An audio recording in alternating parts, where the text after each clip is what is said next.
रंग दबो साया चोली तोहरो सामान गे रंग दबो साया कंचन राज मुजफ्फरपुर तोहरो सामान गे रंग दबो साया चोली तोहरो सामान गे तोहरो सामान गे तोहरो सामान गे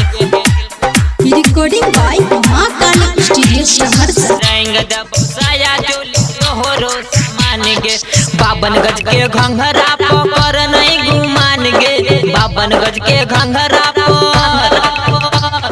52 गज के घंघरा पर नहीं गुमान गे रंग दबो साया चोली तोहरो सामान गे रंग दबो साया चोली तोहरो सामान गे 52 गज के घंघरा 52 गज के घंघरा पर नहीं गुमान गे 52 गज के घंघरा 52 गज के घंघरा पर नहीं गुमान गे रंग दबो साया चोली तोहरो सामान गे